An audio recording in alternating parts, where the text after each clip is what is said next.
So Dominic de Souza has joined us today. I was lucky enough to catch Dominic on our friend Michael Martin's podcast, the Regeneration podcast, with Michael Martin and Michael Sauter.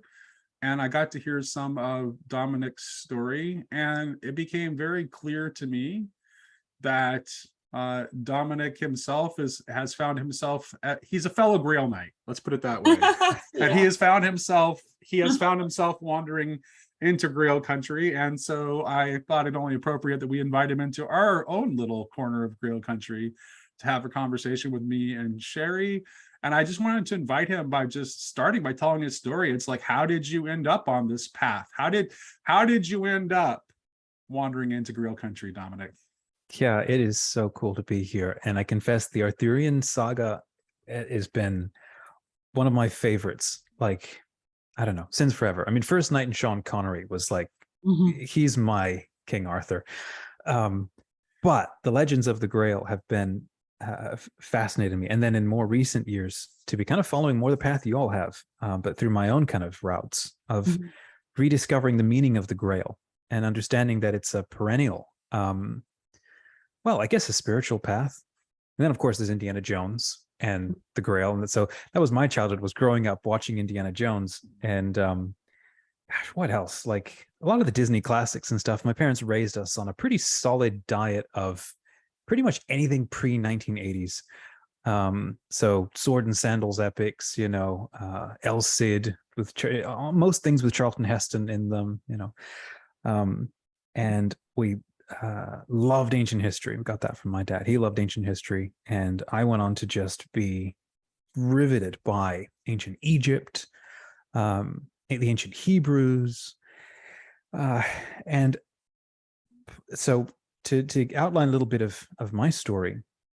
My dad's from Brazil. My mom's from California. They got married, moved to New Zealand, where I was born, and then after about 9 years or so, my dad was in ministry. He was kind of a translator and so on. So he traveled around a lot, and he was angling for a position up in possibly Fiji for about 3 to 6 months. We lived up in there for a while. That's where I first went to school with Hindi children, and got all confused about what they were talking about when they said God, and then he's blue and multiple arms, and had a hard time with that as a 9-year-old, or at least I didn't know what to do with that.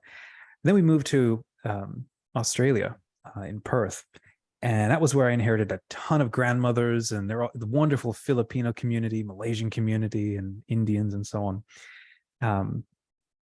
Did my high school was 1 year of high school was in France, and then we finally returned to the United States. So kind of a accidental world traveler, circumnavigation kind of thing. One of the things that really, in looking back, came out of that for me was desiring a space of solidity, of stability, because things were constantly in flux, constantly moving.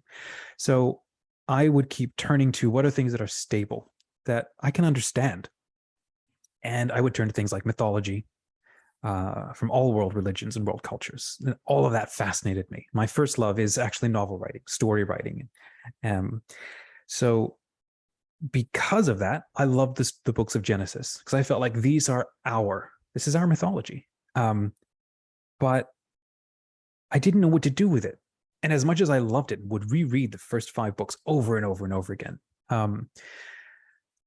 I couldn't make it make sense with what I was learning in the historical method, the scientific sort of data. I didn't realize what I was doing. I was practicing, like, I think it's the Ignatian exercises, but I would do it with Genesis and try to imagine what was it like.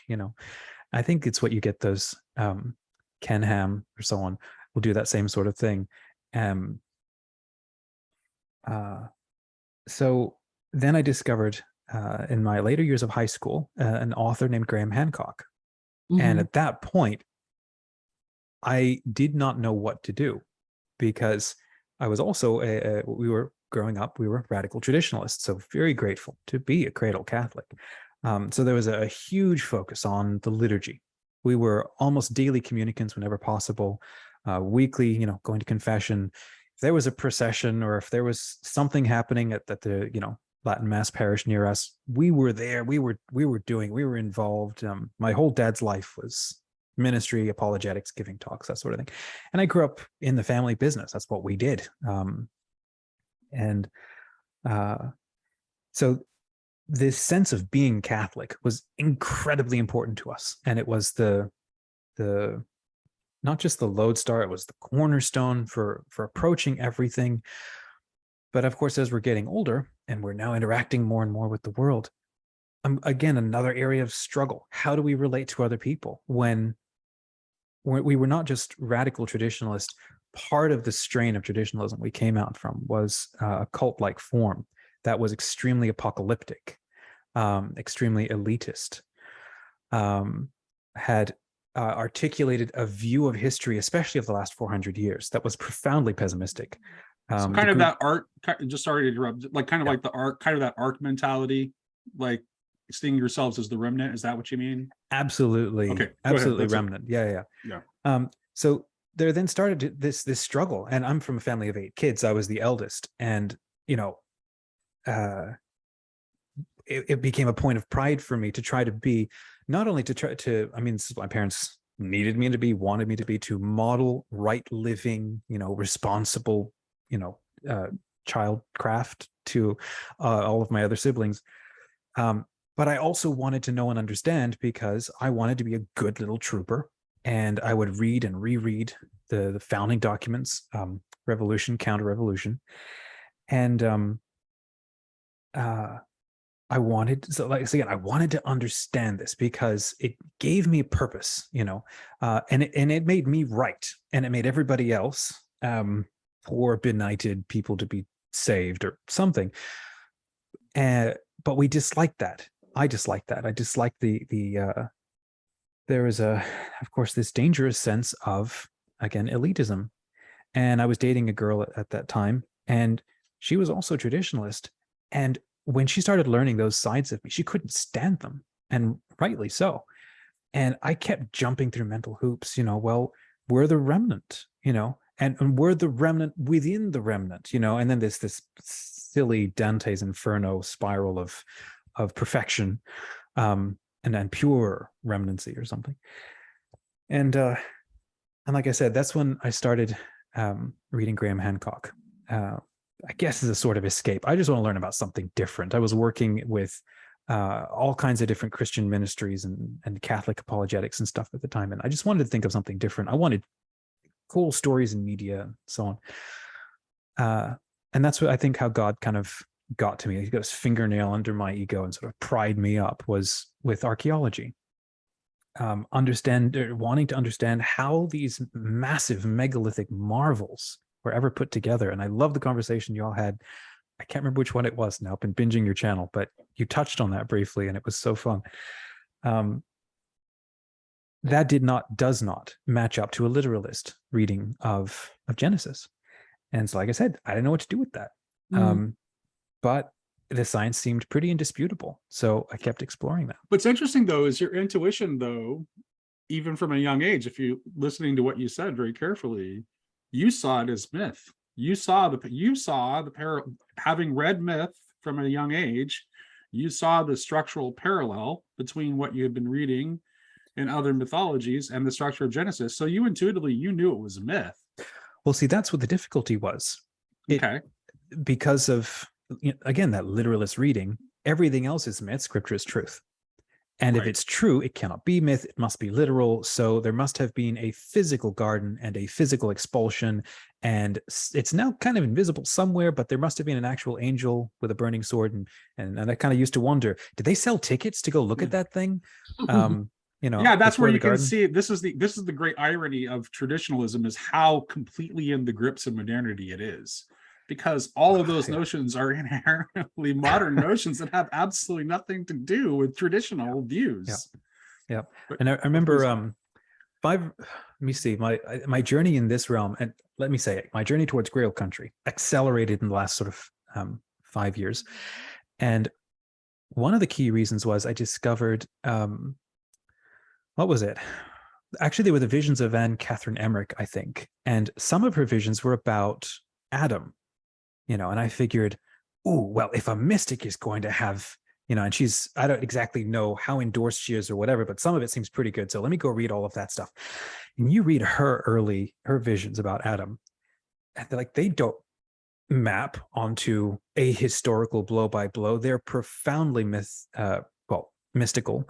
And of course, so again, well, what are you supposed to do with that? And then I discovered, I think it's what is it? Colby, I don't remember the name. It's Colby something, but they're all about the obvious, plain and simple, traditional, faithful reading of scripture and tradition and so on. And I would be reading that, and this is so obviously, how do you say, close-minded and simplistic, and I need something else. And right around that time, my wife and I we just dropped everything to go get her some very significant medical care. She's been grappling with Lyme disease for the last decade. And so we flew out to Arizona, and I do branding and design and marketing and stuff, but I get to do it remotely. I can work from home. And during that time, I was working with an agency and found a way to make it work where I had no option but to simply sit by her side for 6 hours a day. And she just sort of sit back in the chair and have IV bags, dripping into her. And all I had was my iPhone, and I just reading. And I started, of course, with fiction and stuff. And then I discovered things like Mathieu Peugeot's, symbolic language of creation. Language, yeah. Yeah.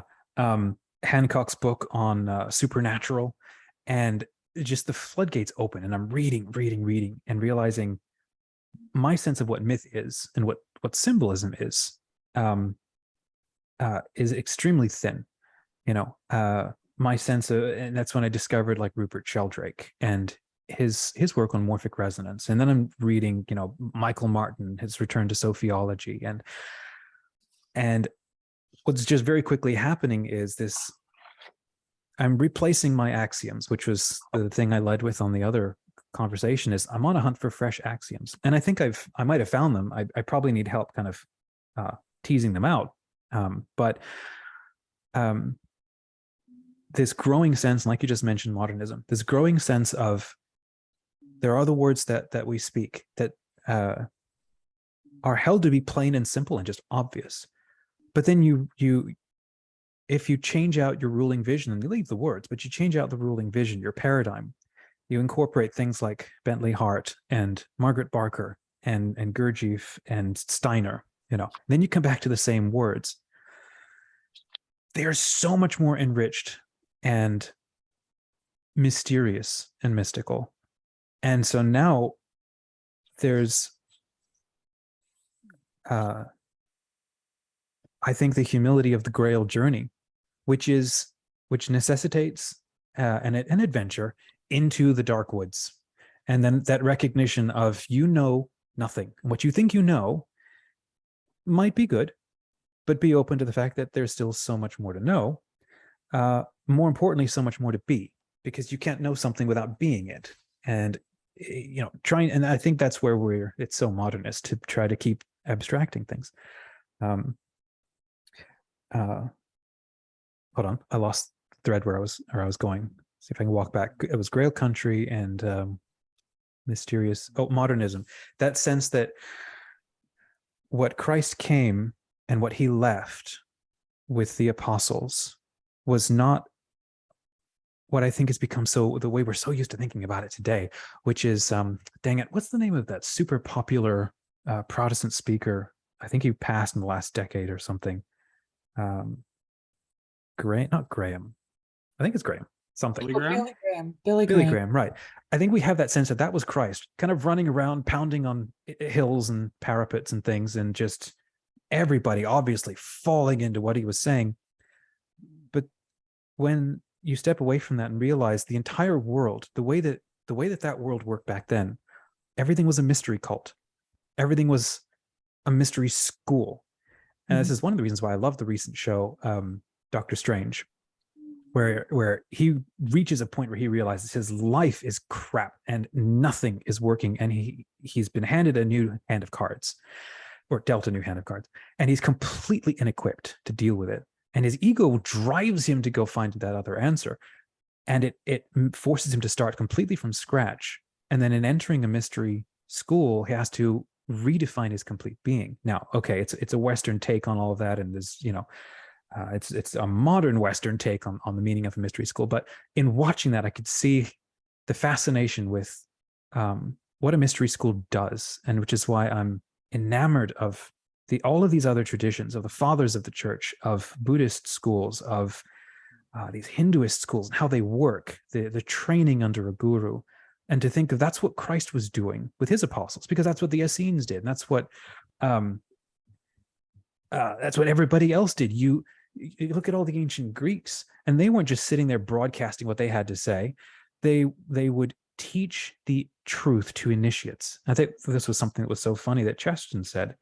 It was like, you break open the darkest temples, and what do you find them guarding in there with their lives? The simple truths that 2 + 2 is 4. And the sun actually does rise in the sky. And I used to think it was such a joke. And I mean, obviously there's truth in there, but it's just kind of funny. Now I realize how true that is when everything is nuts outside, because everybody's philosophy is messed up, or like Barfield's pointing out, human psychology and human development grows and complexifies and enriches and contracts into individuality over time. Mystery schools are these enzymes, these cultural catalysts. But you can't learn this stuff until you are initiated. And then you look at the words that we use in Catholicism, the rites of Christian initiation. It's not just punching your card and coming in and here, download stuff and out you go. It is meant to be an initiation. Christianity, Catholicism is meant to be a mystery school that changes you from the inside out. And you can't just kind of go and do it and just feel like, or I don't know, complain like it's just not working. You have to be it. Which is why I really like, you said something that was really fascinating to me in the conversation that you had with Michael and Mike. You said you said something about looking at the family as a mystery school. Mm-hmm. Can you like dive into a little bit what you might have meant by that? And because I think that you were onto something that I think is potentially very beneficial there in that understanding. I think it's well, for me, it struck me as something very beautiful and practical. So just trying to find the right thread to pull to start there. That's you're dealing with it. So yeah, I'm like a type 5 here. Patterns, details, what not to say is the thing. So pulling on that line of the purpose of a mystery school is to it's to initiate you into truths. And if you're following mystics, or someone, a modern mystic like Steiner, he would say things like, you don't just learn things, you are imbibing or inviting a spiritual being, because beyond our material reality, there are no disembodied ideas. Every idea is a spiritual being. Mm-hmm. And we are attuning ourselves, resonating with these spiritual beings, with angels, with the gods. So mystery schools understood that and guarded that very, very carefully. And today I think modern man is like seeing that again with like ayahuasca ceremonies and DMT and stuff like that. And I had no idea what to do with that and so on. Yeah, but it's right. We don't have any idea what to do with it because we don't have the framework. So it's like we just like it just becomes a destination vacation for yuppies seeking experience. I think there are some who do get something profound out of it. And I confess I've got a not morbid fascination, but I don't know what kind of fascination it is, because that is the fringe of modernity butting up against mystical reality, and it doesn't know what to do with this, and you can't actually run away from it. True. Same with like near-death experiences. Can I interject here for a minute? There was I was watching something yesterday about sacred places and how people seek them out even today in modernity. And the Celts historically had a word for those places, and like the actual geographic places, right? And they called them thin places. Thin places, yeah. And what I find really interesting is not so much the description, but the assumption behind the description that there is something else on the other side of that thin place. So, you know, we live in these worlds where we want to call it modernity. I'm not going to call it that. I think it's a Merkmal is the German word. It's a quality of human beings to be somewhat oblivious. Like, I actually think that if you don't know what you're interacting with, it's probably demonic. As soon as you become aware of what you're interacting with, you're almost guaranteed, unless you desire the opposite, to be interacting with the divine. So, but that would require a longer explanation. But anyway, back to these thin places. You know, people over the millennia have experienced these thin places, right, where they come up against something, and they feel that something on the other side. They can feel it. Yeah. And to me, it's like the Song of Songs. You know, there's a marriage that wants to happen so badly, right? In the spiritual realm. And it's like being in love with someone who doesn't know that you exist. Something like that. You know? It's that, those thin places and so on. And I remember writing an article a couple of years back, wanting to understand what happened to all the miracles. Like the story of Moses in Egypt, all of this, you know, these miracles and weird, huge things that happened of, you know, God having a beat down with all of the gods of the Egyptians and the Canaanites, you know, at the same time, and running the Nile red and slaying the firstborn, and then the splitting of the Red Sea, and you know, the sun being held in place, and I wanted to know, well, what happened? I mean, if that used to be normal, and if ancient myths around the world talk about stuff where that was normal, then what happened to the world? Why are we? I wonder if it's a breakdown of unity in a spiritual unity, right? Like, so that you I've got a thought on that, and I do think it actually comes down to Christ. The person of Christ inaugurated something stable, something that stabilized the world, instead of all of these crazy things happening. And then the further back you go, the crazier it seems to get, until you get the Nephilim and whatever was going on with that. But then the further in time you go, the more Christ is like anchoring that relationship. But then right as when that happens, and you get Steiner pointing out, we're now at a phase when the human spirit needs to contract most fully away from spiritual reality, from each other, from a community, into the individual, so that it can then oscillate back into that relationship of actual communion. But if and it's the same thing like a child growing up, it must have these teenage years, rebel, pull away, contract into itself, so that it feels it has a sense of freedom, and it can enter back into communion by choice and not by chance or so on. But that's a whole other discussion that I would love to know where you might go with that. But coming back to the sense of the mystery family, the school, the family as a mystery school. So if the sense of what a mystery school does is it changes you, but not just on the outside, on the inside, it changes your biology. And so the first thing you do when you join a mystery school is you're put to work. I mean, on a practical level, these things are usually self-sustaining, but there's also incredibly important reasons why they are, because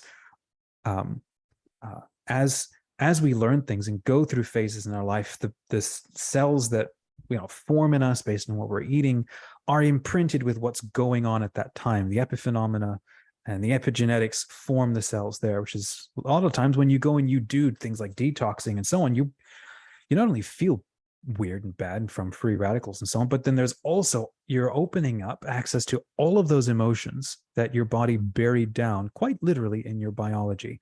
And not just emotions, but mental habits, unresolved trauma, all of that sort of thing. And so until the tool is refined, it's not able to be an effective tool. And so that's why with mystery schools, first thing that happens is you go and you garden. It's in the medieval monasteries, pray, and work. And there's plenty of backbreaking work because we need to refresh your body. We need to change how you approach things, and we need to reorient how you and how your ego relates to authority. Okay, so really quickly, what comes to my mind when I hear that is exactly what happened to Adam and Eve. They were sent into the garden, right? To do backbreaking work, to suffer so that they could be transformed. Just a thought. You mean sent from the garden? Yeah. Yes. Well, sent from the garden into gardening. So they had everything provided, right? And now suddenly they're cast out and they have to toil and they have to contend with the thorns, and right. And they will have, or she will have, pain in childbirth and so on and so forth. So, which is what you're describing happens in a monastic situation, right? Which you can also tie to what he was talking about with Steiner and evolution of consciousness. To put it in Barfieldian terms, it's like you can see like that fallout of that Edenic state as being like an extreme, like the extreme pinnacle of original participation, right? It's because there's an automaticness to it. It's just and it's naive and innocent, and we have to come back through the long road of evolution of consciousness to the final participation, right, through the person of Christ, where you integrate, right? Right. So it's an integrated process. So you have this childlikeness, right, that you leave the garden with, and it never leaves you. You always have that, or you should, hopefully you get to find it again. But that childlikeness has to be offended in a sense, right? It has to be offended and grow up. And I mean, we know this from our own experience, from our own lives, right? But then you get the opportunity to reintegrate. Like those two are separate for a time, and then suddenly they become reintegrated. And it's in that reintegration, I think, that the world becomes enchanted again. But in a different way, in the way Steiner describes it, where science, right, and theology are speaking to each other and for each other and standing side by side and not one ahead of the other, so to speak. And I think that's the difference between how animals relate to the numinous and we do. Was watching somebody who was talking about their contact with the numinous and stuff, and they shared something that I thought was fascinating. They said cats are one of the creatures that can see what's happening within the numinous realms in ways that we can't. They're porous to it, and that's why they will like stare at just something, because they're actually seeing something that we're not. But this sense of they're acted upon, they're spoken through, they become mediators for the gods, for numinous, and scripture is full of that, mythology is full of that, but they're not willing, conscious and intentional participants. And I think that's what humanity is going through, is going back and reading. Genesis is like my favorite topic, and it's been so enriched in the last 10 years. I'm terrified to ever actually start because I'll never stop, I feel like. But where do I want to go? I think I'll just leave that there. I think that's the difference between how animals relate to the numinous. And as humanity has evolved and grown from being that animal, there must of necessity be that point where the son leaves the father and mother and unites, with his wife, and there is that cutting that severance from one family so that a new family can grow. But then now you have two families, and that creates something, a third thing. It creates a community, and now there's willing and intentional participation. And I think that's what's, I mean, like I love how you said that, Sherry, there's this bridal begging from the numinous side to want to reintegrate, because we have been flattened and starved for a very long time as a corporate thing. But coming back to the family, what I found in learning that's how mystery schools work, we have to change your relation to your ego. And I liked something Gurdjieff or somebody said, where it's like the ego is a good thing, it's a necessary thing, but it's like what is it? Fuel. It's like fuel, and everybody keeps trying to pour the fuel in the driver's seat. That's not where fuel goes. It goes in the tank. You then have to allow its desire for things and its energy to move around, but you have to channel it. And a lot of people are being channeled by it. And so that's why mystery schools frequently are about pruning and rebinding your ego. And of course, if you are extremely attached to it, you have no idea what's going on, and you resist and you reject and you can't stand it.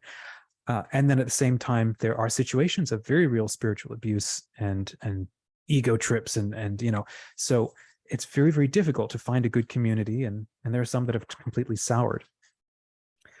But once you do reorient your ego, then all of a sudden, your relationship to what you are learning changes, because you then start integrating it. And I confess, I struggled with this when I was at college. For the 1 year that I was there, I loved what I was learning, and I wished I could have gone back, but I had to go, help with the family business and stuff. By the end of that year, I was trying to integrate everything because I loved what I was learning, and I would look around and see others who didn't really want to be there. And I was frustrated at that. Like, why are you even here? You should be changed at the end of Philosophy 101. It needs to change you. And that was a blind experience of, I think, a mystery school experience for me, was integrating the things that I was learning and letting them actually change who I am and not just what I know. And then getting married, all of this I just had to walk away from all of this thinking stuff and get to the brass tacks of just caring for a family, working for, providing for the family, taking care of our little one. And we've had a very difficult decade, like I said, my wife being sick and me feeling like spread thin like butter over too much bread. And then watching my little one grow up, and then seeing how all of these daily moments are like keys constantly trying to unlock me, constantly showing me to my face the practices and ideas and words and things that I inherited from my parents, from their parents. I'm a bag of ghosts, and I have no idea what's going to respond in a given moment, which is why we have regret when it's like, that's not me. And my wife's, admonitions, like, okay, we don't need to be doing that. And then learning from her, teaching her as well. And that's, being in love with her and loving this child. And then suddenly realizing, this is actually this past year where I was going through a phase of punishment with her, and suddenly realizing I can never understand hell the same way. There is no way a loving father could ever do this to a child, which is effectively what we are in the cosmic scheme of things. We are these spiritual babies. We're baby gods that have just begun to figure out stuff. This is why I think that monasticism and marriage are not like they're the same thing, because the monastic dies to himself and the world, but so does the person involved in the marriage, right? And like you're talking about in a healthy family. Yeah, right. Well, if it's functioning the way it ought to. There's also unhealthy monastics, I would say. Right. Yeah, exactly. Right. You're giving the best case scenario of both. Yes, I'm talking about the intention working out and in the way that it's intended. And if you're trying to prune and bring under control, basically bridle, I would say, your ego, then what better way to do it than watch it work itself out in a 4-year-old? Oh, yes. Right? Now You're like, 9. oh, That's one thing that I loved yeah. about, yeah, it is Transfiguration that Michael Martin wrote, and he dedicated the whole chapter to the Song of Songs. And I got to the end of that, and I was like yelling inside, like, this is incredible. Yeah. And for those who haven't read it, please do. It is a must read. Book. Like what you just saying, Sherry, about that. I think that a lot of this sense of thinking about marriage, I think a lot of lip service is given to marriage as a beautiful, God-intended first sacrament, wonderful thing. But it was really, he also thinks they can take from it, right? So that if it's not going the way that they thought it would, they can leave. So it's they've shopped marriage, right? Like they're shopping it. and that's there's a whole discussion. Yeah. In the last, COVID actually prompted a lot of deep thinking for us because we couldn't attend the sacraments for a very long time. With my wife's health, just had zero confidence that she would survive or would be okay in suffering contact with other people. So we had to step away from all of that. And then watching everybody panic online, like, oh, we're being denied our sacraments. And I began to realize, wait, I'm sitting in 3 sacraments right now. And, baptism and confirmation and marriage. And any one of these is a sufficient channel or path of grace, different in dignity, maybe different in intent, but all of them channels for growth. And so I figured, okay, let's give this marriage thing a go, and from an intentional space. And I confess things started changing in me. Do you mind if I interject for just a second? Because that's where the Grail comes in. Okay. This is why Bulgakov's understanding of the Grail is so perfect, because essentially Bulgakov in his Grail meditation, he's meditating on the water and blood flowing from the side of Christ in John 19. And he talks about how this water and blood flowing from the side of Christ sacralizes the earth, so that everything through Christ's act on the cross, everything becomes sacralized. So there's never any possibility for you to be out of the sacraments. Yes, because essentially that has caused extra sacramental grace to be transmuted to everything in the cosmos. Well, one of the things that I want to ask, and that's what Bulgakov says, that's what the meaning of the Grail is. He's that's what the Grail is like when you encounter the likeness in the world to the sacrament. That's when you discover the Grail. Amen. So the question is here, when Jesus spoke to the disciples at Emmaus and broke bread and then disappeared, right when they recognized him, okay, immediately he was gone. And we are the body of Christ. What are we participating in when he says, this is my body, right? What is it? Is it something abstracted away, or are we actually participating in communion with each other? And I think this is the thing that we forget, okay? We forget this. Christ is the head, we are the body, and there is a marriage going to take place where the head becomes reconnected to the body.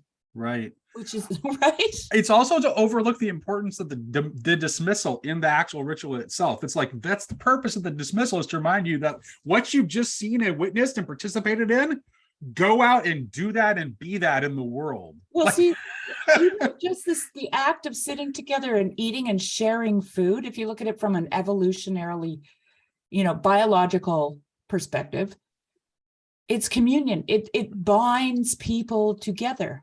Okay. Why? Because they're the body. They're the body. This is my body, right?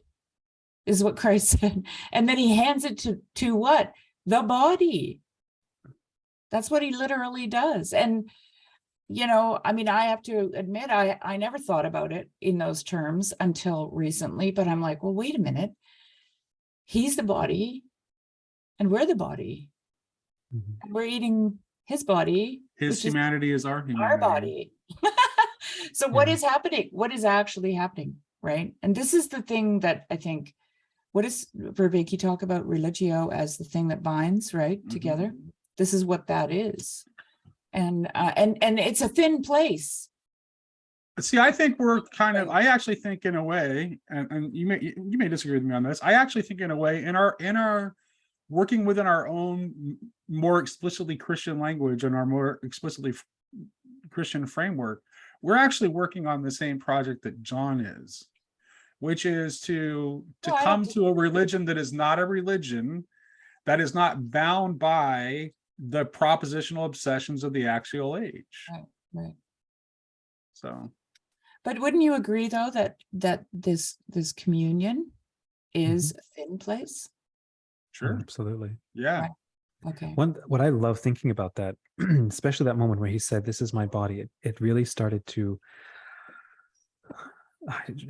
not just resonate.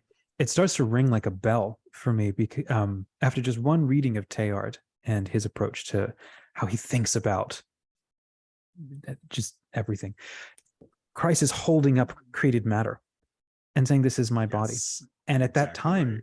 anybody who's like you go and you read I'm trying to remember what I was reading recently. I can't remember. Anyhow, Greek mystery cults. Let me just interrupt for a moment. It's not only is it created matter, it is created matter that is in a form that has specifically been crafted by the hand of man.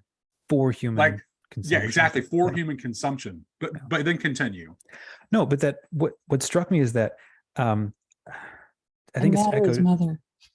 to echo Chesterton. Chesterton is saying, ever since the beginning, humanity has sort of recognized I've got a soul and I'm trying to unsheath myself, this whole time. And Greek mystery cults and Manichaeans and dualists and so on are desperately trying to unsheath ourselves to get out of this and get up into it. And if they're pounding plant medicines and drinking, and they're entering into ritual dances to commune with the gods and just get out of this and up into where the gods are. And Christ comes, he says, "I am God, this is my body." There you go. Amen. And it's like, I can imagine the apostles at that point, like he seems to be regularly ripping the rug out from under them. Oh yeah. From everybody. And they're expecting not only him to be like a conqueror and so on. When they finally realize, okay, I guess you're not actually a conqueror, well, then you're like, we're going to get our own Plato, Greek mystery person, whatever. How do we get up to the right hand of the Father? Mm-hmm. And then he's like, "Here, we have a meal together." Oh, and okay, well, you're coming back, and then all this is going to be over, right? Okay, everybody get ready, sell everything, and and it's like you're still not getting it. This is a new kind of mystery school. And echoing something you said, Sherry, I think it's kind of a fun thinking point that a monastery or a convent, it's a deconstructed marriage. Mm-hmm. It's an attempt to because the concept of marriage has been so completely lost for the longest time. Romance, and I think we see this in the ancient epics, captured these glimpses of this transcendent passion, a passion that pointed to something greater of these two personalities.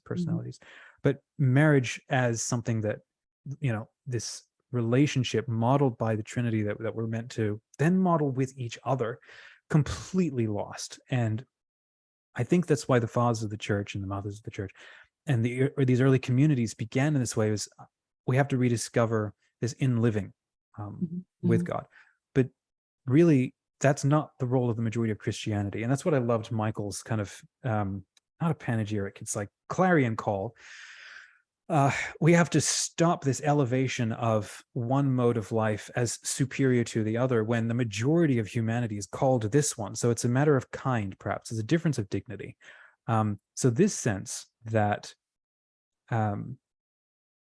marriage is a mystery school. What began to make this feel real for me, I remember when washing dishes growing up, my mom would say stuff like, offer it up. That's how you'll get heaven cookies, right? You'll get extra gold in your heaven chest or something like that. Okay. And so I'd sit there and I'm washing dishes, and I can't stand dishes because there's like 8 people 3 times a day eating 10 people, a lot of dishes, a lot of ironing clothes. So, okay, God, I unite this to you, and then all of a sudden you feel a little better about stuff and it doesn't feel so daunting. And as I'm older, I'm now like, okay, I'm just going to write that off as I don't know, a bit of undigested beef or something. But one day, if my corgi barks, it's because he's right there and he hears the vacuum. There was one day in the last couple of years where we were going through a very, very difficult time financially, and I'm coming downstairs and I'm panicking because I don't know what the future holds or anything. And I'm begging God, what is the answer? Right. And it's panic praying. It's not real praying. But he did give me an answer, and I'll take it, even if others will dispute it. I got to the end of the stairs, and this thought just came perfectly formed. Don't you think I'm bigger than your stupidity? And I thought, oh, of course you are. And so when things get tough, I will remember you are the God who sees around the corner. I can't see tomorrow. You do. So thinking about the Beatitudes, trust in the Beatitudes. And those things are as difficult as heck. But taking them, trying to take it seriously. Pursuant to that and following from that, one day my wife and I had like some sort of argument or something, and I went to go cook dinner. And all of a sudden, this thought just became blindingly clear. Christ himself wanted to cook her dinner. And I get to be the one who does it, who embodies him so that she can have food. You're my new favorite person for saying that. You don't know. I used to be a chef, and I love cooking. So I love that. I wish I was better at cooking. I'm preparing food like daily, but I would love to love it. Put it that way.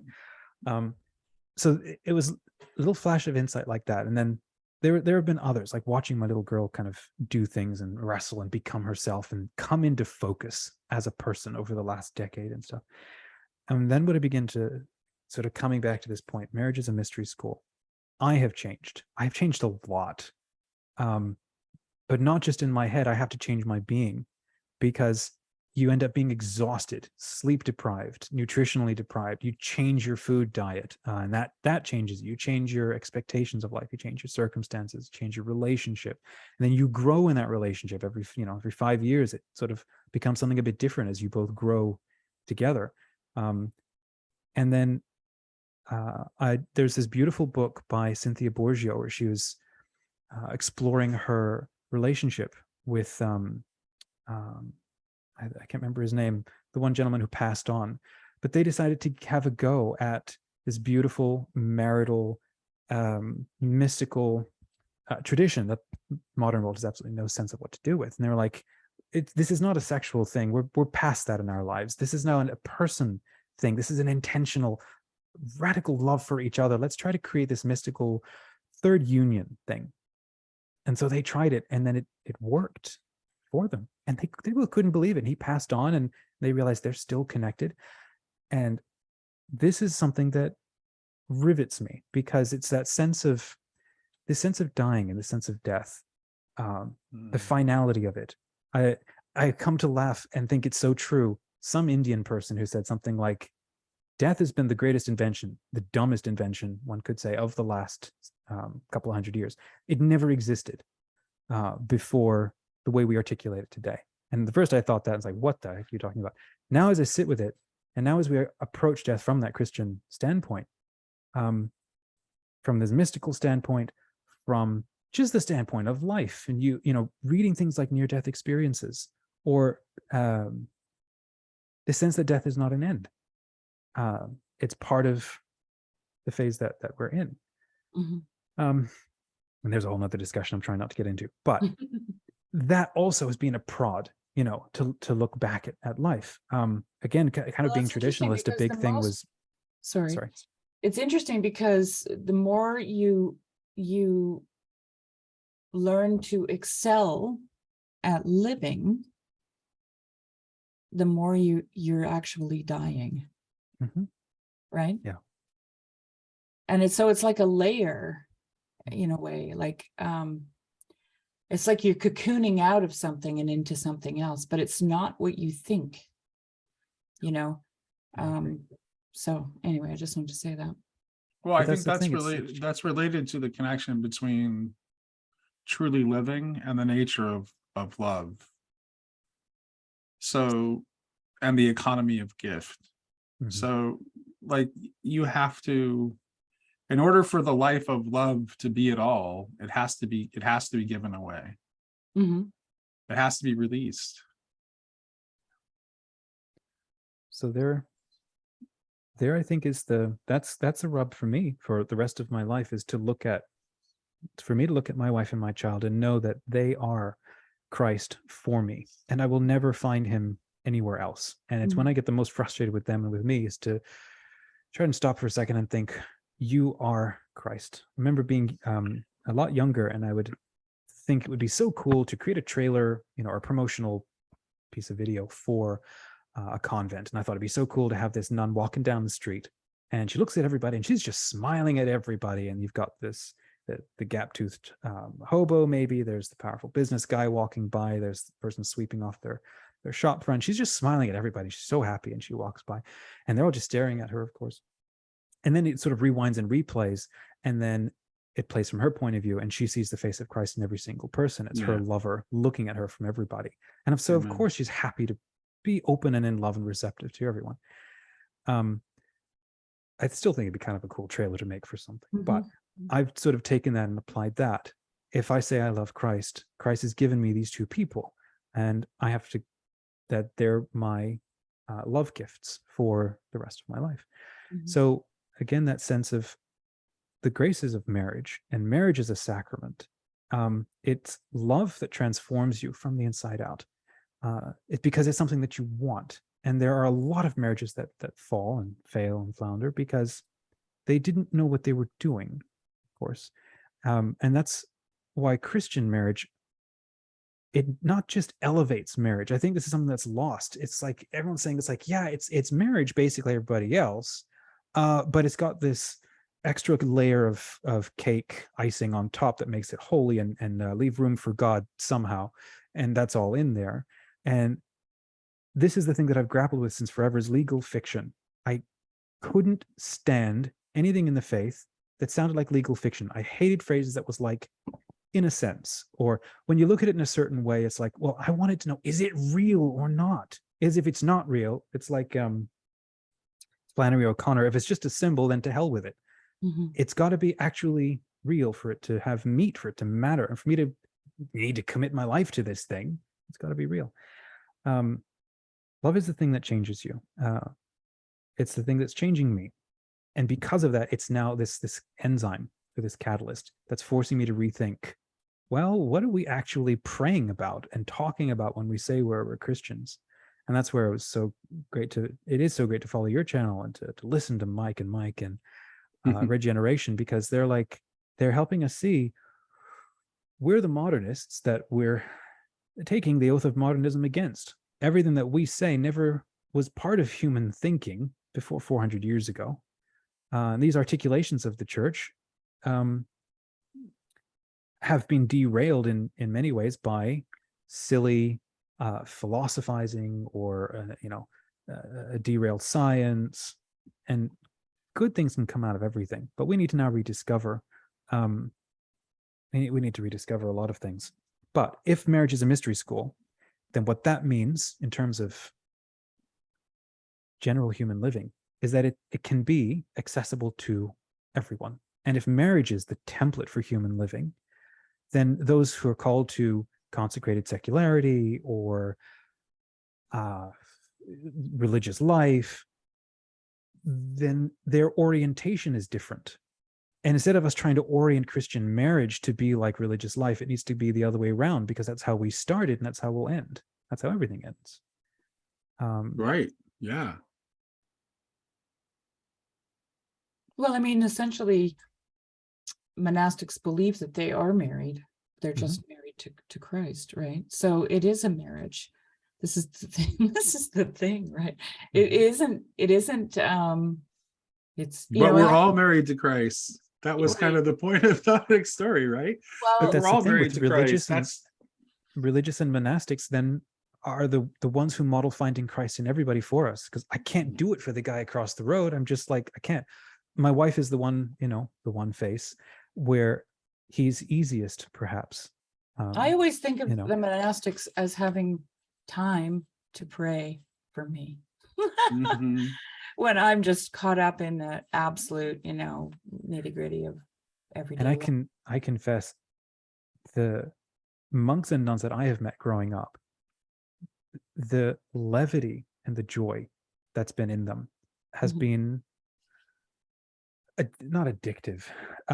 It just calls and it pulls Attractive. on you from the inside. It's attractive I don't because know if they're so addictive is happy. good because you show like you show that like you're calling to the beauty of it, right? That beauty that just draws you in and it, it compels you.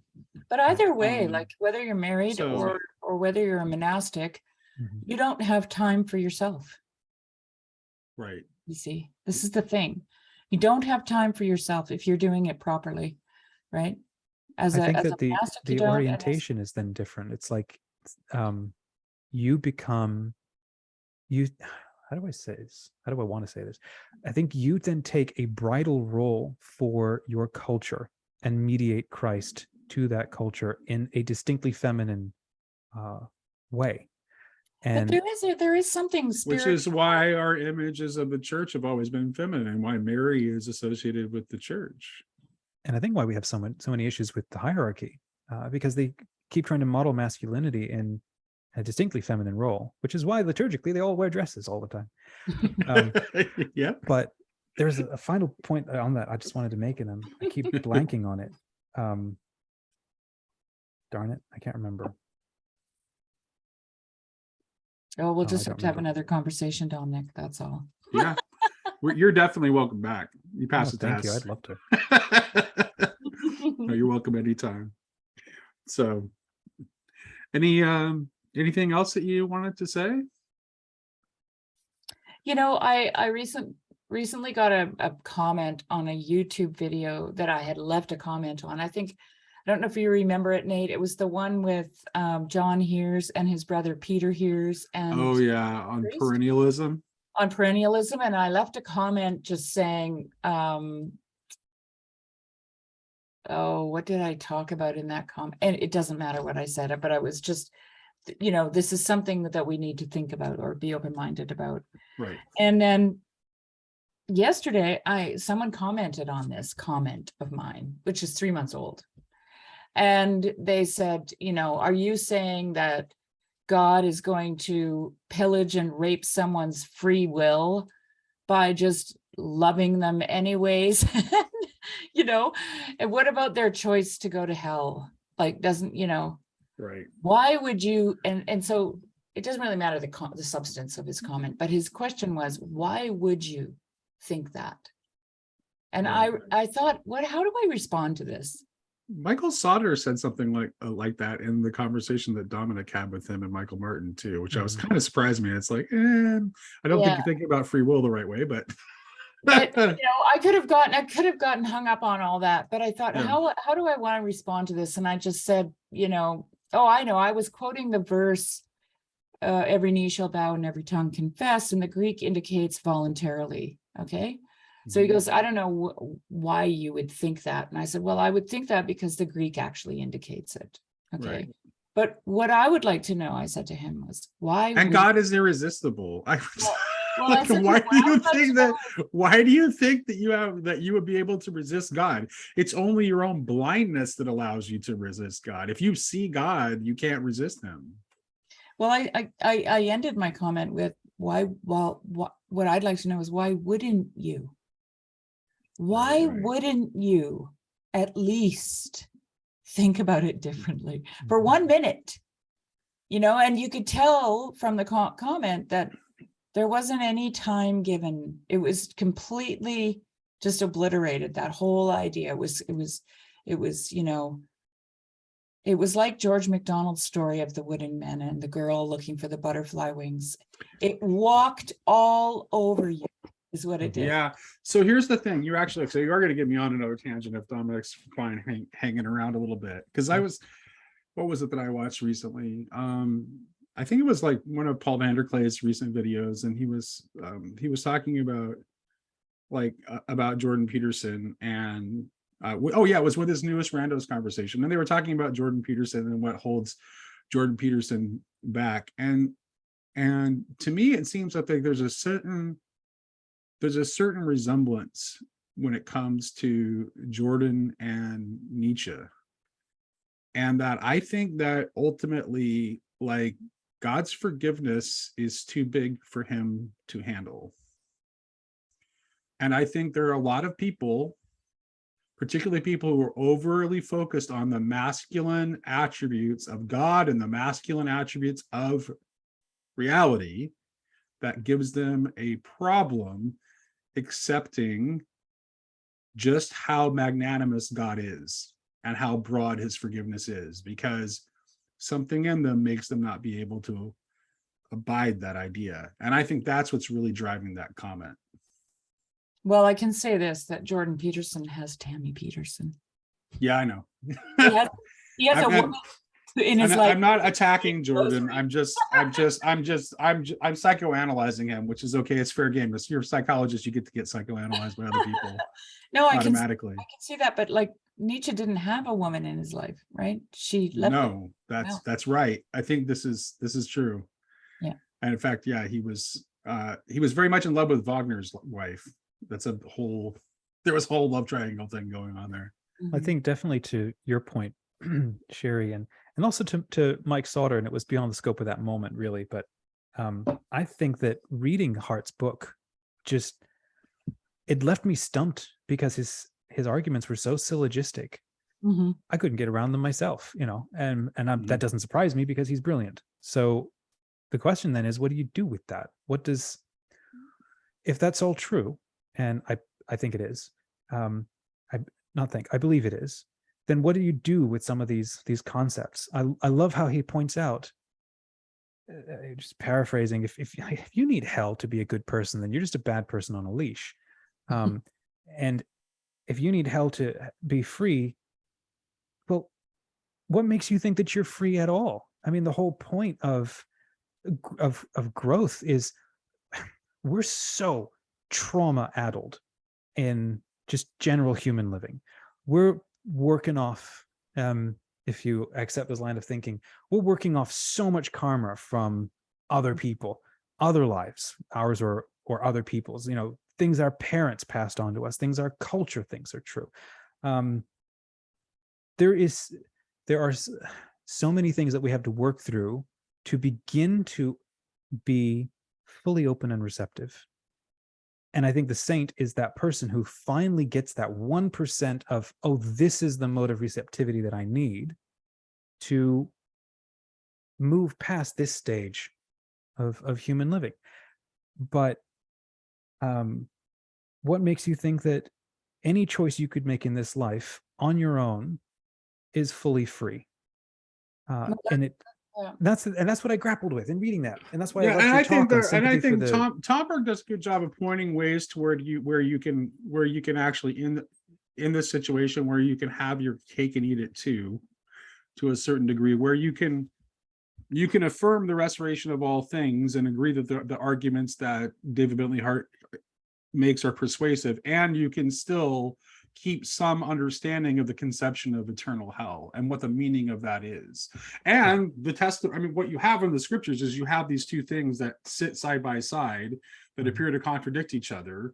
And so it's a matter of coming into the explanation that resolves this so that it's not a contradiction, because at the end of the day, if God is God, it can't be a contradiction.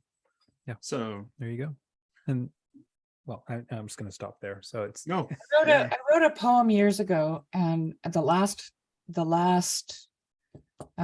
stanza in it is, it's 100 lives living and dying that made you. No, it's 100 lives living and dying. Oh shoot, now I forgot it. It's 100 lives living and dying something or other, and you hold up your head, and it's lies that have made you.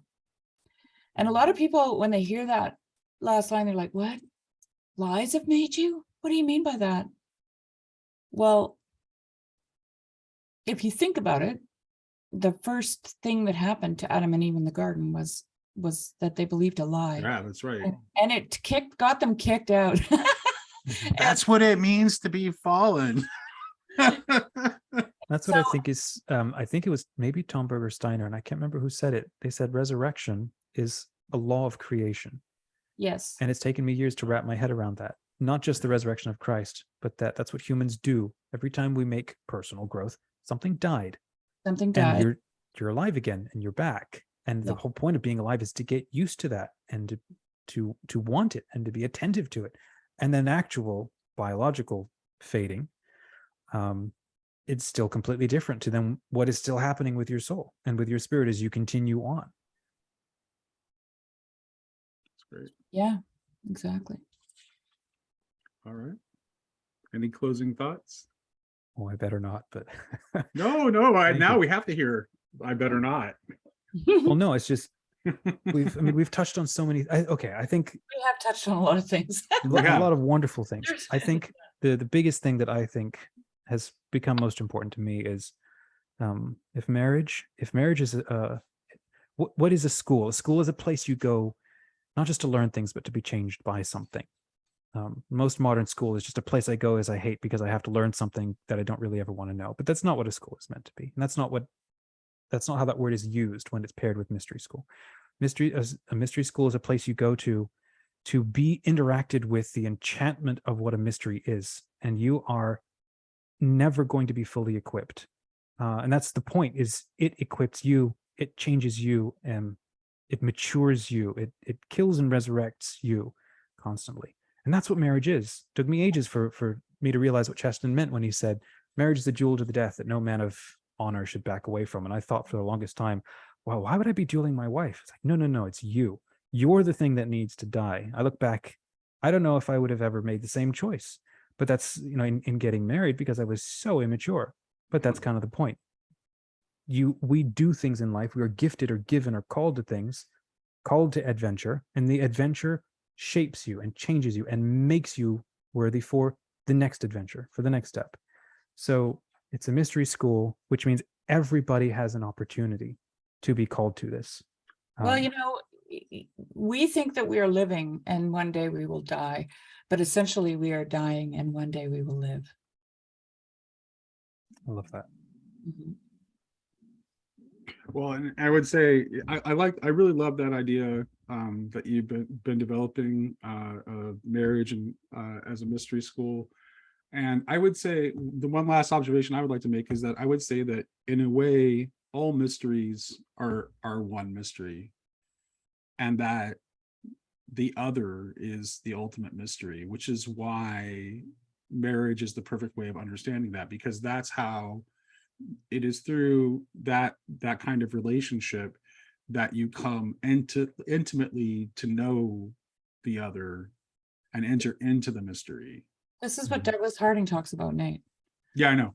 If you point, we do this little experiment, right, where you just point at 3 different things in the room, and you see your finger, and at the end of your finger, you see the thing you're pointing at. And then he says, now point at yourself. And what do you see? You only see the end of your finger. You actually don't see the thing that you're pointing at, right? You don't know who you are unless you have the other. Right. We give ourselves to each other. Like, that's like, yes, we're constantly, that's the constant process. And I think that's why I think marriage is both, it's a way of understanding. It's a way of understanding both the incarnation and the Trinity at the end of the day, in a very practical and direct experiential way. I've talked to a few old couples who've been married for like 60 years, and everybody says, well, what's the trick? What's your advice? And they always say, just don't give up. Don't give up. Because you know what? You really want to most of the time. It's hard. Yeah. It's hard. Yeah, absolutely. I think the 2 metaphors, and I'll finish with this, I think. All right. The 2 metaphors that have really resonated with me is there's the bridal, union of the Song of Songs, but then there's also the brutality of Jacob wrestling with the angel. Mm-hmm, mm-hmm. And I think both of those are paired together with what mystery is. I mean, that moment right there is the definition of wrestling with mystery. And you needing to be broken for it to bloom, for you to become receptive and porous to it. But then it's through marriage forces you, like, literally into the ring with another human being in a way that nothing else in life does. Convents don't do this. Religious life doesn't do this. And it's through that union, that facing each other, that unflinching gaze, like, into each other. And when you're both committed to it, I mean, that's the beginning of Trinitarian living right there. Mhm. Yeah. Thank you. Well, Dominic, thank you for joining us today. This has been a great conversation. I If you're appreciate open you to, having I'm me. sure we'll have you back. Thank you, everyone, for listening.